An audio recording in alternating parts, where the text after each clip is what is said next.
Hey guys, welcome back to the channel. It's me, your one and only bougie racewife Rachel, back finally after a hiatus. I was sick, you guys, and there was no way that I could have filmed. I mean, there was no possible way. And obviously, we're all about, self-care and mental health here, and I wasn't going to force myself to work ill, which brings us to our topic today. So we're going to be talking about building positive habits. I know obviously there's a lot of people that talk about this, but I feel it's so important. And obviously we all have our own style, we all have our own ways of talking about things and stuff. And so maybe you guys might resonate with the way that I'm talking about building positive habits. So first thing is starting small. Guys, like, you don't have to completely change your life overnight. So beginning with small manageable habits to avoid being overwhelmed, and then once they become ingrained, you can gradually increase, how the complexity of them, or just increase how many habits you change at one time. So for example, for me, one thing that I've been putting into place a lot has been meditation, but every single day. Now, I did start with 5 minutes a day because it was just easier to start with something small, something that I felt was attainable, and then constantly move up. So I started with 5 minutes a day, and then I worked my way up to 30 minutes a day. So now it's a 30-minute a day thing, but that doesn't mean that you have to get to 30 minutes. Meditation is your own practice, or whether you do just prayer or whatever it may be. You can start with something as small as 5 minutes a day and then move up to 30 minutes. And it doesn't even have to be meditation or prayer. Depending on where you are in your, in your life journey, it can be anything else, but that's just an example. So another thing too is focus on one habit at a time. So concentrate on developing one habit before moving on to the next. So this will help you succeed more. You have more of a likelihood to succeed, because the typical amount of time to create a new habit is 30 days. So being consistent for 30 days will, it'll pretty much just become a natural part of your routine. If you stick with something for a minimum of 30 days. And like I said, you can just do one thing at a time, one thing for 30 days. If you're one of those people that tends to take,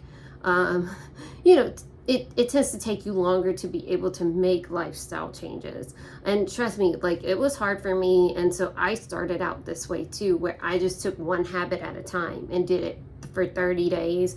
And once I knew that I pretty much was just doing it, pretty much my subconscious mind just automatically would make me do it, then that's when I started wanting to implement something else. And for some people that can be longer than 30 days. But a minimum of 30 days to be consistent, and then you could move on to something else. So another thing is define clear and specific goals for your habits. So this will help you increase focus, and it provides a measurable target. So for example, if you let's say you want to work out, right? But you don't really, you have to be more clear and more specific on what you want to do. So let's say you're going to do it Monday, Wednesday, Friday, right? 3 times a week. Okay, then you would write that out, and then you would write out what you would do on those days. So let's say, okay, I'm going to make sure I do this many squats, this many, reps on a specific type of workout. If you create numbers, that helps, because when it comes to goals, it's a lot harder to set goals when you're very vague. So use numbers where you can actually measure, you know, what that target is. And then the next thing would be having an accountability partner. So share your habit building journey with a friend or a family member, or, you know, someone that can offer support and possibly hold you accountable. Because some people, you know, it's harder for them to make lifestyle changes if they don't have somebody that's calling them out when they're not, you know, when they're not doing what, you know, what they said they were going to do. So, and like, for example, I'm in an accountability group. It's for my business, but, you know, there's 2 other women that are in it, and we talk about our businesses and like what our goals are and things like that. But, you know, we don't really talk about like our personal habits or anything. I mean, we do talk about some personal stuff, but like we mainly talk about goals when it comes to our businesses, and that's it. So like I would be willing like to create a free like 30-day like positive habits challenge, if enough people are interested, where you would get access to me and others like through a WhatsApp community. So, you know, we could hold each other accountable. So like, guys, if DM me on Instagram if you guys are interested, and if there's enough people, like we can get this started in December. Like I would do it. Like I would start it, like we could start something in December or January, depending on like, you know, when you guys, you know, depending on how many people want to do it. But I definitely would want to possibly do something, you know, if you guys are interested, because I think that would be like a great way for people to like really, you know, start making lifestyle changes before, really before 2024. Because if you think about it, like most people make like New Year's resolutions and things like that, but not everybody follows through. And I think if we can kind of start with something a little bit earlier, I think that it'll help like going into 2024 to like start anew and like start fresh, and, you know, already start having some lifestyle habits, you know, in motion to change. So I think that would be like an amazing thing. So if you guys are interested, definitely let me know. Now, next thing would be using visual reminders, like in your environment, like to help like keep you on track. So it'll help like prompt your memory, and it'll keep your like your habit at the top of your mind. So like you could do like post-it notes, but like what I do is I literally type my notes on my phone, and I use like alarms. So like I just use the clock app on my iPhone, and use like and set alarms, because for me, and guys, it depends on like what, like if you're like a neurodivergent person, it's going to be different. And see, I'm a neurodivergent person.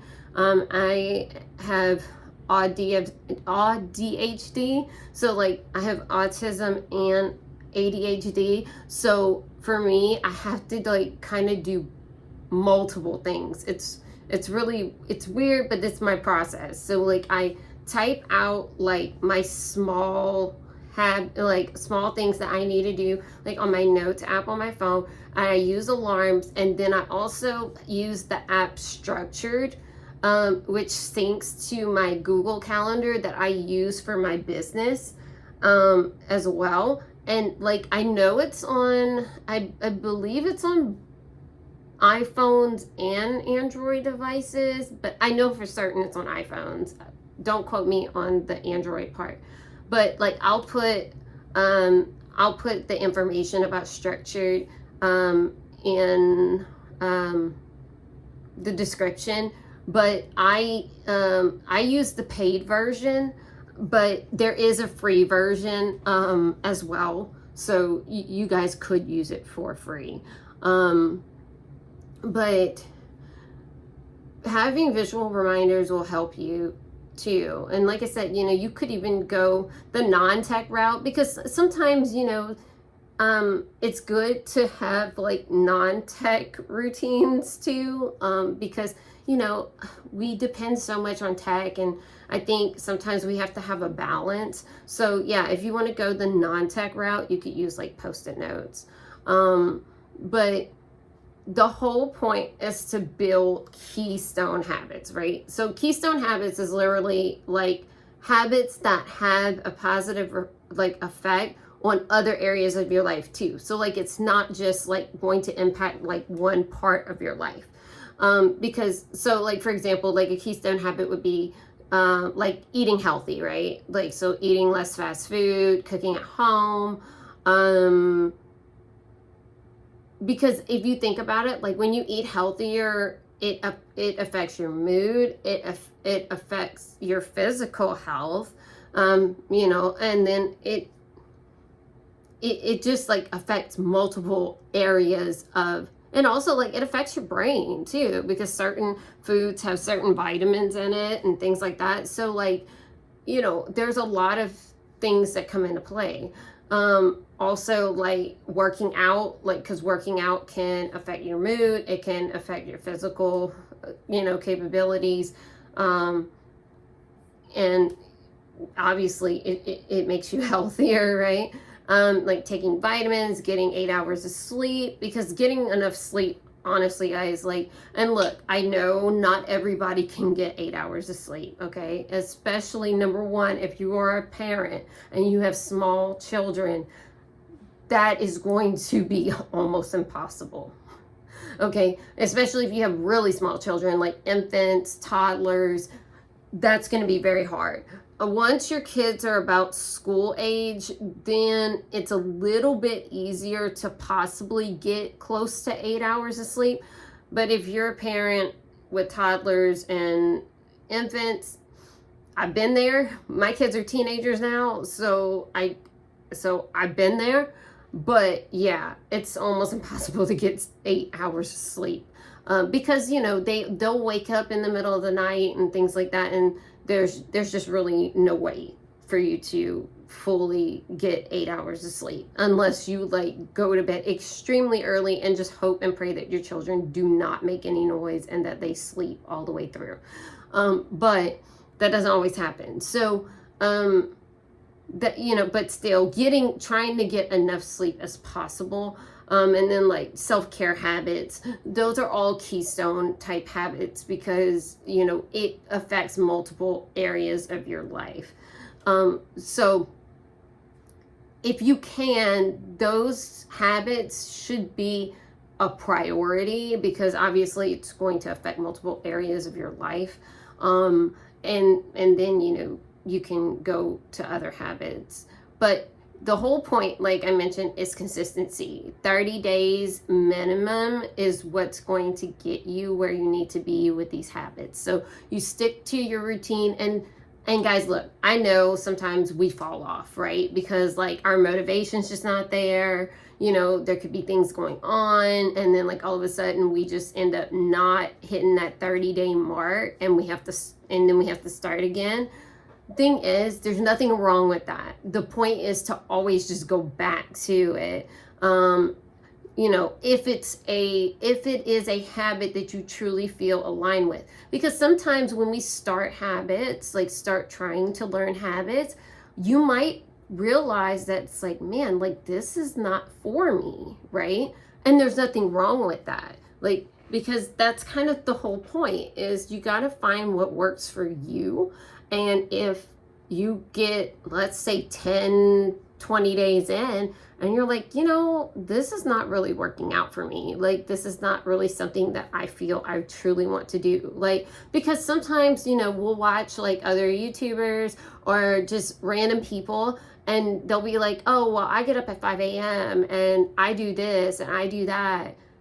You don't have to do what other people do. You need to do what's best for you.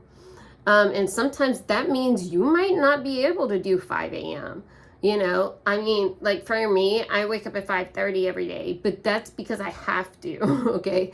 Because of the way that my life is structured, I have to wake up at 5:30 every day because my kid has to get on the bus for 6:30. So I've got to be able to get her out the door and at the bus stop for 6:30 every day, you know, during the week. So I've got to be up for 5:30. Plus, my husband works a job where he physically goes to work and he gets up at that same time. So alarms go off at 5:30 in the morning. So pretty much, there's no way I could go back to sleep anyway because I start work at 7. So, you know, my life is kind of already structured for me, even though like I don't really have much of a say in it. So, you know. So for me, it's different, but not everybody, you know, not everybody's lifestyle is the same. And so you have to be mindful of that too. Like, if you know that you can't do 4 or 5 a.m., then don't do it. You know, if you don't have anything that is concrete in your life that where you have to be up at those times, don't do it. If 6 a.m. or 7 a.m. is better for you, then do that. Like, do what's best for your life balance, right? So, and like I said, your habits can always change depending on where you are in your journey. So never feel bad about a habit not working for you anymore and you needing to change it. So the next thing is using visualization techniques. So like visualizing yourself like successfully completing like this habit, like actually like making it consistent, like this can help like enhance like your motivation to be able to do it. And so like, and I always recommend visualization because like it can help you even on days when you're just not feeling it, right? Because it could kind of like, it can boost your confidence. It can make you in a better mood to be able to kind of push through. But always be mindful of where your mind and your body are. Your mind and your body are going to tell you if it can, right? You have to make sure that you listen to your mind and your body, because that's how we get burnout. That's how we get sick. We have to slow down when our mind and our body is pretty much telling us, hey, like today's not it. Like we can't. Like, I know you want to, but we cannot, right? So be in tune with your body and your mind as much as possible.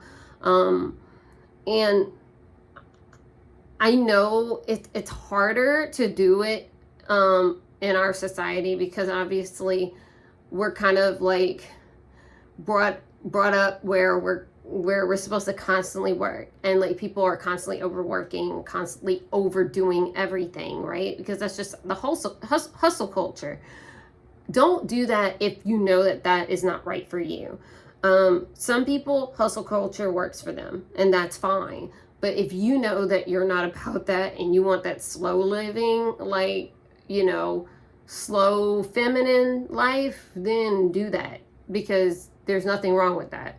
That's what I want. I don't want to have anything to do with hustle culture. Gosh, guys, like words are hard right now. Sorry. But, you know, I don't want anything to do with that. And, you know, for some people that works for them. And so just do what's best for you. Because if that's not what you want to do, then, you know, if you know that's just going to burn you out, then there's no point of you even starting it. And then, so practicing gratitude. So incorporate like gratitude practices into your routine, because guys, like gratitude is so powerful, because we have to recognize the positive parts of our journey, because it's going to help us commit to things, right? So like you can do gratitude in multiple ways. Like you can do that through meditations, just speaking aloud, like, or journaling. Like I normally do gratitude practices during meditation, but like you just do what's best for you. But being grateful for where we are in our lives, even though there might be things that are going on that are not it. It's just like oh my gosh, like, why are these things happening? Trying to find the positive in certain areas of your life. Like, y'all, even just waking up that day, like, you know, like, that's something to be like, you know, appreciative of, because not everybody wakes up the next day, right? Things like that can help you, like, I guess, like, be more open to, well, my life might not be that bad, right? Like, it might actually start to get you to see more of the positive. Like, I woke up today, you know, I got to hang out with a friend that I hadn't been able to hang out with in a while. Or like for me, like today. So like there's multiple things I was grateful for. And like some of these things might seem very small, like small scale to some people, but for me it wasn't. Like, so number one, I woke up today. Like I said, not everybody gets to wake up the next day. Two, I got to spend time with my kid because we went grocery shopping, and we went to Target, and we went get things that normally I don't spend money on, but it was things that I was able to do, you know, because I had extra money. And I was grateful for that, you know, and I was grateful that we were able to go and buy things that were extra that we didn't have to have, because, you know, now we have extra food in our fridge that we didn't have to have, you know, like we have, you know, pretty much an abundance of food, you know, and things like that. And so I was very grateful for that. I was very grateful that I could go to the grocery store and spend so much and, you know, and be okay and not have to worry about money the next day. Like, you see what I'm saying? Like, there's different things that came into mind whenever that happened. And so just being grateful for those type of things is great. Like, is a great way to like start to like appreciate your life in a different way. And that also like goes into like reflection. So like reflecting like regularly, this, you don't have to do reflection every single day. Some people do, you know, because that's just like part of their routine. But like schedule like regular reflection sessions, like to assess your progress and like identify challenges and adjust like your approach if needed.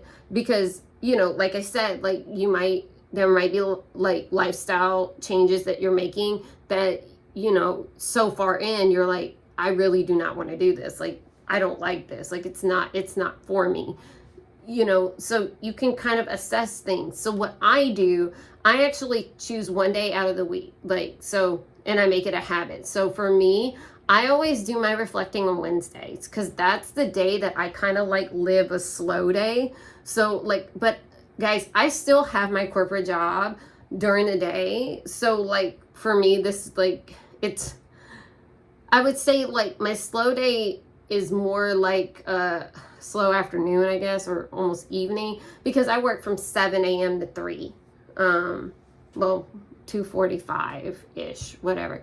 But, so after that, on Wednesdays, the only thing that I have is that I have that, meeting with my accountability,